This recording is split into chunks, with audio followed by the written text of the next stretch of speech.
বুধবার আসানসোল বিজেপির দলীয় কার্যালয়ে ঝটিকা সফরে আসলেন শীর্ষ নেতৃত্ব। সম্প্রতি রাজ্যের মুখ্যমন্ত্রী মমতা ব্যানার্জির প্রয়াগরাজ কুম্ভমেলা নিয়ে কটু মন্তব্য করাতে তারা জানান, মমতা ব্যানার্জি দেশের 50 কোটি জনগণ যারা কুম্ভ মেলায় যোগ দিয়েছিলেন তাদের অপমান করেছেন। Green Asansol, clean Asansol. দেখুন, মহাকুম্ভকে মৃত্যুকুম্ভ বলছে।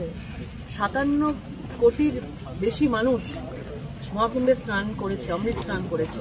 তার অগাধ ভালোবাসা, অগাধ বিশ্বাস থেকে করেছে এবং এর মধ্যে অনেক সায়েন্টিফিক আছে, সেটার মধ্যে যাচ্ছে। কিন্তু মমতা বন্দ্যোপাধ্যায় যেভাবে মহাকুম্ভকে মৃত্যুকুম্ভ বলছে, একজন হিন্দু হয়েও উনি হিন্দুদের ওপর যে অসম্মান দেখিয়েছেন, যে অবিশ্বাস দেখিয়েছেন, এটা অনেক অত্যন্ত ভয়ানক পুরো বাংলার জন্য এবং পুরো দেশের জন্য। আজকে তার পাশেই বাংলাদেশের আজকে কীরকম ধরনের প্রভাব চলছে, হিন্দুদের ওপর লুটপাট চলছে, উনি সেটা জানেন। উনি সেটা মাথায় রেখেও আজকে যেভাবে হিন্দুদেরকে উনি ছোট করেছেন, তাহলে আজকে ভাবুন যে আজকে বাংলায় তুষ্টিকরণ শুধুমাত্র ভোটের রাজনীতির জন্য উনি মহাকুম্ভকে মৃত্যুকুম্ভ বলে ভোট নিতে চাইছেন। তাহলে হিন্দুরা আগামী দিনে তাহলে কার উপরে বিশ্বাস করবে? সারা দেশের মানুষের উচিত, বিশেষ করে পশ্চিমবাংলার প্রত্যেকটা মানুষের উচিত রাজনীতির ওপরে উঠে যে এই মহাকুম্ভকে মৃত্যুকুম্ভ বলতে পারে তার বিরুদ্ধে আওয়াজ তোলা। হিন্দুদের কাছে ক্ষমা চান মমতা, মহাকুম্ভে গিয়ে মন্তব্যের প্রায়শ্চিত্ত করুন। অন্য ধর্মস্থানকে মৃত্যুস্থান বলার সাহস আছে, এর প্রতিবাদ করলেই কি সাম্প্রদায়িক তকমা? দেখুন, আজকে উনি হিন্দুদেরকে যা খুশি তাই বলতে পারেন, বলুক তো দেখি। আজকে 30% রাজনীতির লোকেদেরকে তুষ্টিকরণের জন্য একটা কথা উনি বলুক দেখি, ওনার ভোটগুলো কোথায় যায়।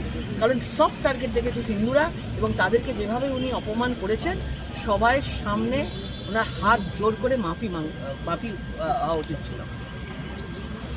ব্যাপারী বিধানসভায় মেনশন পর্বে বিধায়কের দাবি, অন্য অঙ্গরাজ্য আছে, বাংলাতেও আলাদা পতাকা হওয়া উচিত। বাংলাকে আলাদা দেশ বানাতে চাই তৃণমূল। তৃণমূলের মুখ্যমন্ত্রী মনে করেন উনি পশ্চিমবঙ্গের প্রধান, এই সমস্ত দাবি। হিন্দুদের কাছে ক্ষমা চান মমতা, মহাকুম্ভে গিয়ে মন্তব্যের প্রায়শ্চিত্ত করুন। অন্য ধর্মস্থানকে মৃত্যুস্থান বলার সাহস আছে, এর প্রতিবাদ করলেই সাম্প্রদায়িক তকমা?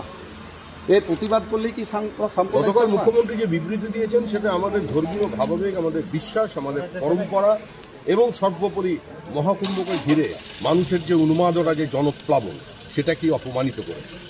মুখ্যমন্ত্রীর উচিত শুধু দেশবাসী নয়, বিশ্ববাসীর কাছে ক্ষমা চাওয়া। সনাতন মর্যাদা বজায় রাখতে গর্জে উঠছে আরএসএস ও বিজেপি। বাংলায় হিন্দুরা ঐক্যবদ্ধ হতে শুরু করেছে। গেরুয়া ঝড়ে উড়বে হিন্দু বিরোধীরা। নিজের ব্রাহ্মণ পদবী কেন বলতে হচ্ছে হিন্দুদের ঐক্যে ভয় পেয়েছেন মমতা? মমতা বন্দ্যোপাধ্যায় কোথায় ভয় পেয়েছেন কি ভয় পাননি সেটা আমাদের জানা নেই। মমতা বন্দ্যোপাধ্যায় ধর্মীয় মেরুকরণের, বিভাজনের রাজনীতি করছেন।